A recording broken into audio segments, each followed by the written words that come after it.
Iran যুদ্ধ একটি ভয়াবহ মোড় নিয়েছে যে এখন বিদ্যুৎ কেন্দ্র ইরানের বিদ্যুৎ কেন্দ্রগুলো গুঁড়িয়ে দেওয়া হবে, পাল্টা ইরানও বলেছে গুঁড়িয়ে দেওয়া হবে।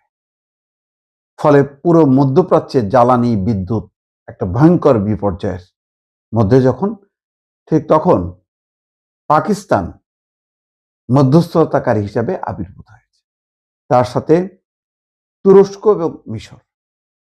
এবং শুধু তাই না, ইরান এবং যুক্তরাষ্ট্রের মধ্যে বৈঠক হবে পাকিস্তানে, সম্ভাব্য তারিখ চলতি সপ্তাহের শেষ দিকে, অর্থাৎ তারিখ পর্যন্ত নির্ধারিত হয়ে গেছে এবং পাকিস্তানে বৈঠক হবে।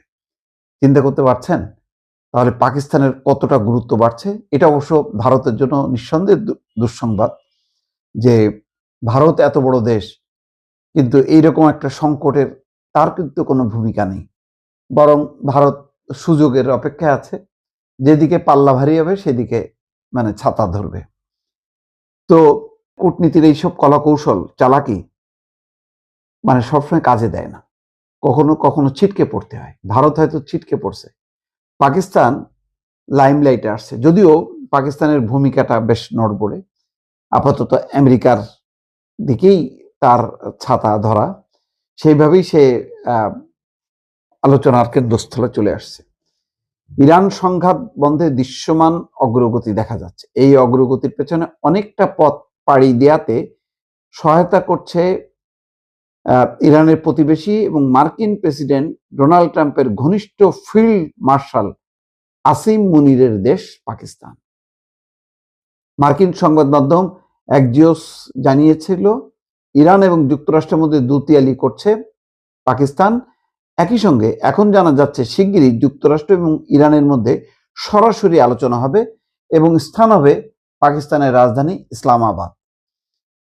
ইসরায়েলের এক ঘনিষ্ঠ জ্যেষ্ঠ কর্মকর্তা বরাত দিয়ে এই তথ্য জানিয়েছে অ্যাক্সিওস। ওই কর্মকর্তা বলছে যে পাকিস্তানের রাজধানী ইসলামাবাদে চলতি সপ্তাহের শেষ দিকে ইরান এবং আমেরিকার শীর্ষ কর্মকর্তাদের মধ্যে বৈঠকের প্রস্তুতি চলছে। নাম প্রকাশে অনিচ্ছুক ইসরায়েলি এক কর্মকর্তা জানিয়েছেন, পাকিস্তানে হতে যাওয়া এই সম্মেলনে আলোচনার অংশ হিসেবে একটি সম্ভাবনা খতিয়ে দেখা হচ্ছে, যেখানে মার্কিন ভাইস প্রেসিডেন্ট ভ্যান্স এবং আমেরিকার জ্যেষ্ঠ প্রতিনিধি হিসেবে উপস্থিত থাকতে পারেন। তিনি আরো বলছেন, ইসরায়েল জানতো যে ইরান ও যুক্তরাষ্ট্রের মধ্যে আলোচনা শুরুর লক্ষ্যে বেশ কয়েকটি দেশ মধ্যস্থতা চালিয়ে যাচ্ছে। তবে প্রেসিডেন্ট ট্রাম্পের সাম্প্রতিক বক্তব্যে ইসরায়েল বেশ অবাক হয়েছে। ট্রাম্প জানিয়েছেন যে এই যোগাযোগগুলো বেশ এগিয়েছে এবং সম্ভবত 15টি ইস্যুতে উভয় পক্ষ ঐক্যমত্য পৌঁছেছে। তার মানে এখন যুক্তরাষ্ট্র ইসরায়েলকে কিছুটা অ্যাভয়েড করছে, কারণ অনেকেই বলছেন যে নেতানিয়াহুর পাল্লায় পড়ে ট্রাম্প এই যুদ্ধে জড়িয়েছে, নতুবা আমেরিকার তেমন কোনো স্বার্থ ছিল না এই যুদ্ধে।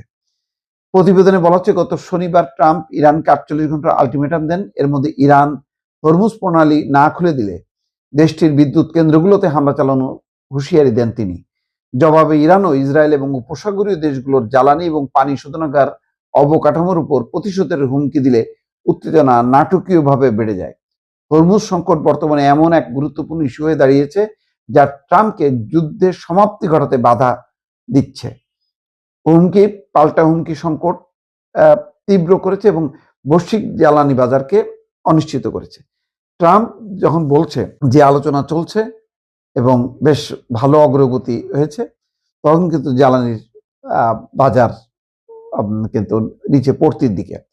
ফলে বোঝাই যাচ্ছে যদি দ্রুত একটা আলোচনা শুরু হয় সংকট সমাধানে, তাহলে জ্বালানি তেলের যে ঊর্ধ্বগতি, সেই ঊর্ধ্বগতিটা নিম্নমুখী হবে এবং জ্বালানি তেলের সংকটে যে অস্থির একটা বিশ্ব অর্থনৈতিক অবস্থা, মানুষের প্রত্যেক জীবনযাপন সবকিছু এই একটা মাত্রার মধ্যে চলে আসবে। দর্শক।